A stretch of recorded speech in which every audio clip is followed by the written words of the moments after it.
તો આપણે જોયું આગળ કે કશ્યપ મુનિ સૂર્યાસ્ત સમયે સાયન સંધ્યા કરવા માટે બેઠા. તો બ્રાહ્મણને ત્રિકાળ સંધ્યા કરવી જોઈએ.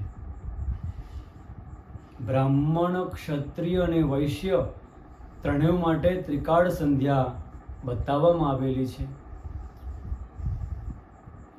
તો એ સંધ્યા કરવી જોઈએ. જે ત્રિકાળ સંધ્યા કરવા વાળો ગાયત્રીનો ઉપાસક એ બ્રાહ્મણ જે હોય છે ને, એમાં બ્રહ્મતેજની પ્રતિષ્ઠા હોય છે. દાન લેવાથી બ્રાહ્મણનું બ્રહ્મતેજ એ નાશ પામે છે. દાન લેવાનું એટલે બીજાનું પાપ લેવાનું. હવે જે આપણે પાપ લીધું એને ભોગવવું પડે, એને ભોગવો અથવા તો ભસ્મ કરો. જ્યારે બ્રાહ્મણ ગાયત્રીની આરાધના કરે છે, એનાથી એ દાનરૂપી પાપ જે આવે છે એ બધું ભસ્મ થાય છે. અને જો દાન પર દાન લીધા જ કરો, ગ્રહણ કર્યા જ કરો અને ગાયત્રીની ઉપાસના નથી કરતા તો એ ભોગવવું પડે છે. આપણા આચાર્ય તો કહે છે, વિપ્રો વૃક્ષ તસ્ય મૂલમ હિ સંધ્યા વેદ શાખા ધર્મ કર્માણિ પતરમ તસ્માત મૂલો યત્નતો રક્ષણીયમ છિન્ને મૂલે નૈવ પત્રમ ન શાખા. આ જે વૃક્ષનું મૂળ એ ખરાબ થઈ જાય ને તો વૃક્ષ પડી જાય છે. અને જો મૂળ મજબૂત હોય તો મોટા મોટા વાવાઝોડામાં પણ એ વૃક્ષ અડીખમ ઊભું રહે છે. માટે બ્રાહ્મણનું મૂળ છે એ સંધ્યા છે. વિપ્રો વૃક્ષ, બ્રાહ્મણ એ વૃક્ષ છે તો તસ્ય મૂલમ હિ સંધ્યા, એનું મૂળ એ સંધ્યા છે. જો ત્રિકાળ સંધ્યા ન થાય તો પ્રાતઃ અને સાયં સંધ્યા કરો. અને એ પણ ન થાય તો ખાલી પ્રાતઃ સંધ્યા તો કરવી જ જોઈએ. પણ એ ક્યારે? તો આકાશ મંડળમાં તારા દેખાતા હોય ત્યારે પ્રાતઃ સંધ્યા કરવી.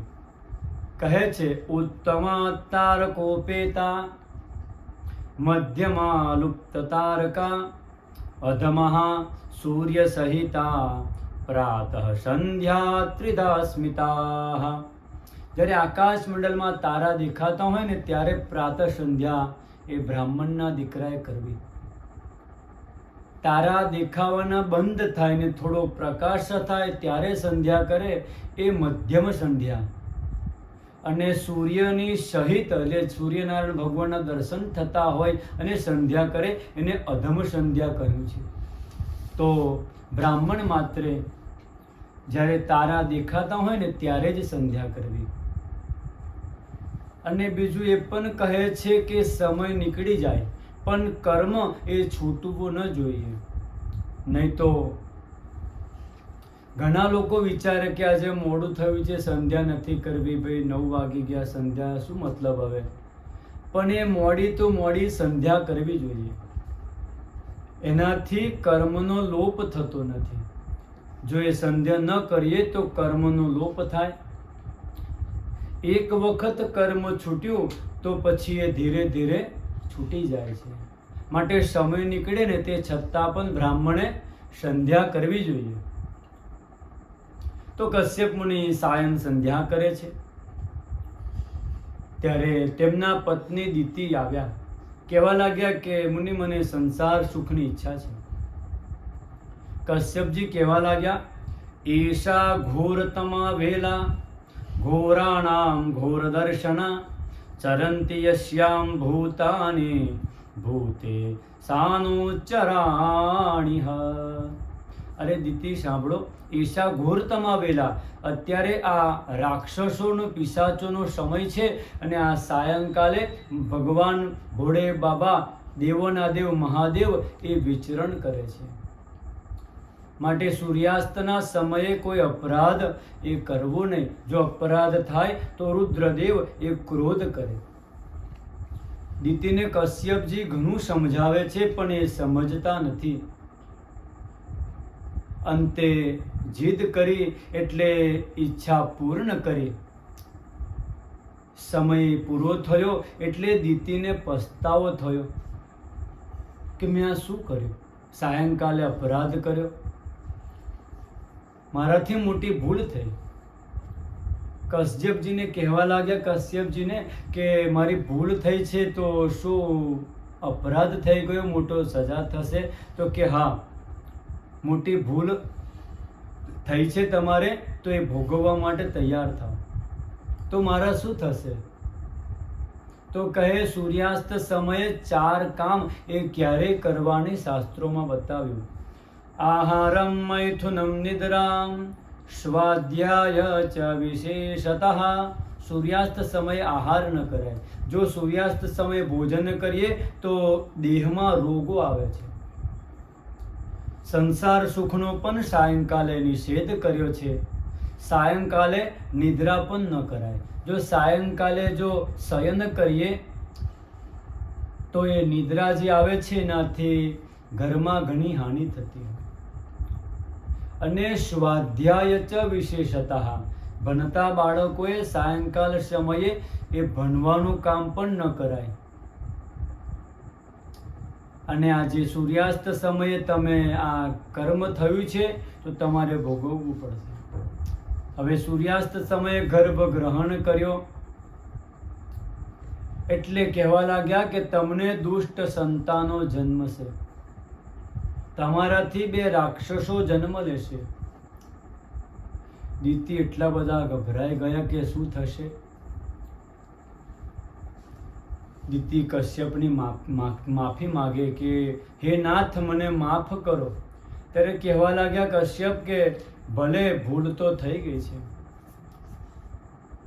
પણ તમારા બંને દીકરાઓને મારવા માટે ભગવાન જાતે અવતાર લઈને આવશે.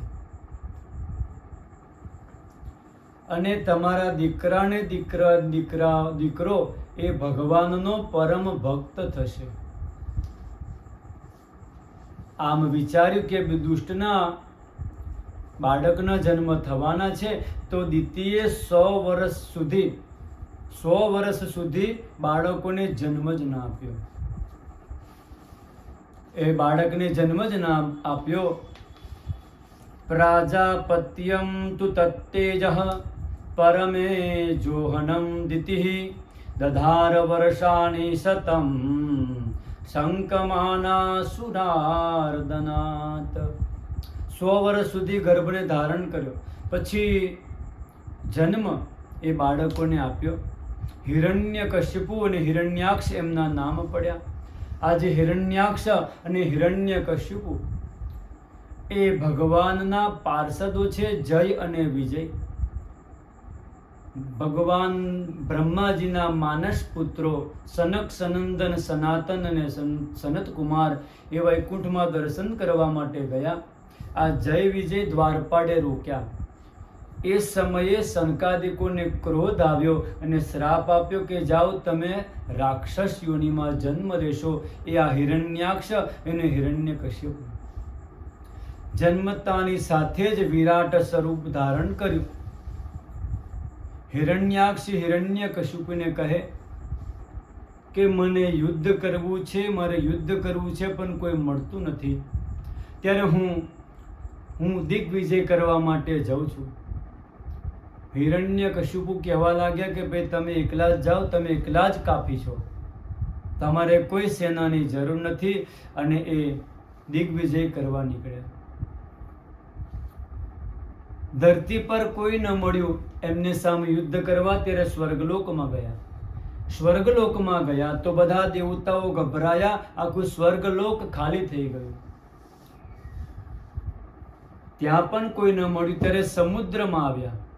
વરુણ દેવનું અપમાન કર્યું. એમને કહ્યું કે તમે મારે છે યુદ્ધ કરો. તો કહેવા લાગ્યા કે યુદ્ધ તો નારાયણ જ કરશે તમારી સાથે. અંતે એ રસાતળમાં ધરતીને લઈ ગયો.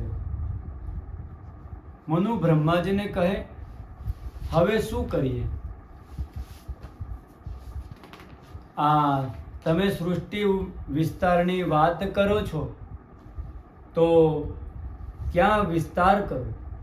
એવામાં બ્રહ્માજીએ હરિનું ધ્યાન કર્યું કે હે પ્રભુ, તમે જ કંઈક રસ્તો બતાવો. એ સમયે બ્રહ્માજીને છીંક આવી અને એમાંથી જ બ્રહ્માની નાસિકામાંથી એક વરાહ ભગવાન પ્રગટ થયા.